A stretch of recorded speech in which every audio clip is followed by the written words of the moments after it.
pagi. Hari ini saya akan mulai mencoba merekam sebuah materi berbentuk PPT menggunakan Easy Screen Recorder. Materi kita itu tentang jenis-jenis kebutuhan sarana prasarana, menganalisis perencanaan kebutuhan sarana dan prasarana. Ini materi kita. Nah, tujuan pembelajaran dari materi ini adalah melalui diskusi kelompok, peserta didik dapat menjelaskan definisi analisa kebutuhan dengan benar.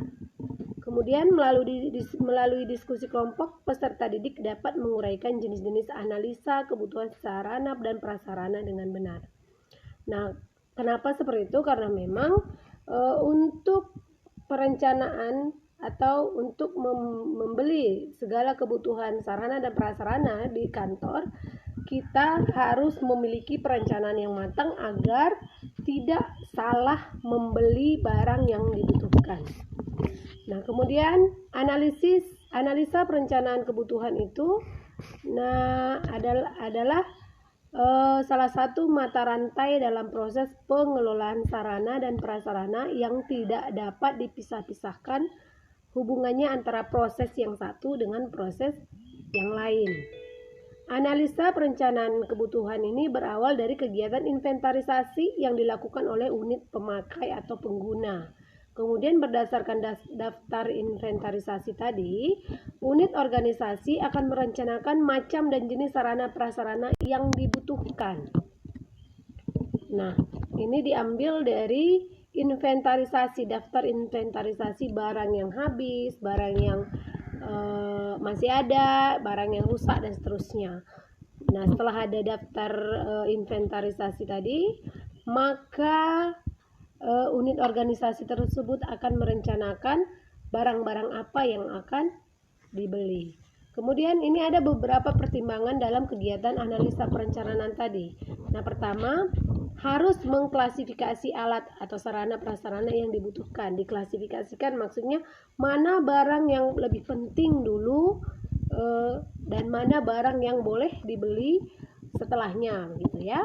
Kemudian berikutnya dispesifikasikan lagi alat atau sarana prasarana tadi.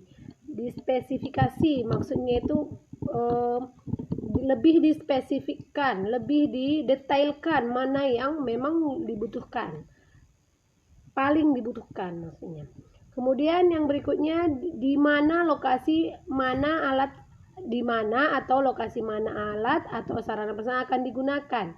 Artinya barang itu akan kita gunakan di mana? Apakah di kantor staf atau di kantor cabang atau di kantor pusat, itu maksudnya ya. Diletakkan di lokasi mana barang yang akan kita beli itu maksudnya. Kemudian siapa yang akan menggunakan alat atau sarana prasarana? Ini juga perlu menjadi pertimbangan dari segi perencanaan kebutuhan barang. Jadi bisa kita pertimbangkan siapa yang akan menggunakan alat tersebut. Kemudian kapan alat sarana prasarana tadi akan digunakan? Apabila memang barang tersebut digunakan dengan lebih cepat atau artinya sangat dibutuhkan, maka barang tersebut boleh dibeli lebih dulu. Kemudian berapa jumlahnya? Ini juga penting ya sebagai pertimbangan karena sarana prasarana ini berhubungan dengan keuangan perusahaan. Nah, kita lanjutkan. Analisa rencana kebutuhan terbagi menjadi 4 golongan. Yang pertama, barang tidak bergerak. Barang tidak bergerak itu termasuklah tanah, bangunannya, kemudian tempat bangunan itu akan didirikan. Itu yang dimaksud dengan barang tidak bergerak. Nah, barang bergerak itu adalah termasuk barang-barang yang bisa digerakkan seperti komputer, meja, alat tulis, kemudian mesin printer, mesin fotokopi, dan seterusnya. Kemudian barang yang termasuk hewan, ini apabila dibutuhkan, apabila tidak perlu dimasukkan ke analisa kebutuhannya. Kemudian berikutnya barang persediaan. Ini adalah barang-barang yang bersifat tahan lama atau habis pakai yang keberadaannya untuk bahan pengganti jika peralatan yang berupa unit mengalami kerusakan sebagai komponennya. Misalnya nih apabila misalnya keypad daripada ini laptop kita tidak bisa bergerak lagi, maka kita bisa menggunakan mouse, atau misalnya meja atau kursi yang sudah rusak tidak bisa dipakai lagi, ada barang penggantinya yang lain gitu ya. Kemudian jenis analisa kebutuhan. Jenis analisa kebutuhan. Sebentar ya, kembali ke mana? Jenis analisa kebutuhan. Nah, itu pertama analisa kebutuhan kualitatif. Ini adalah analisa kebutuhan kualitatif pada dasarnya adalah suatu rangkaian kegiatan pengelompokan keterangan atau informasi tentang jenis kegiatan yang terdapat dalam suatu organisasi tertentu. Jadi ini yang kualitatifnya.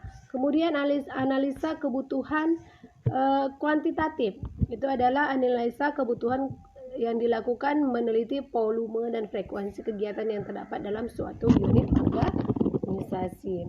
Demikianlah materi kita tentang tata kelola sarana prasarana untuk kelas 11 jurusan otomatisasi tata kelola perkantoran. Ini yang saya ambil di KD 3.10. Terima kasih. Selamat siang.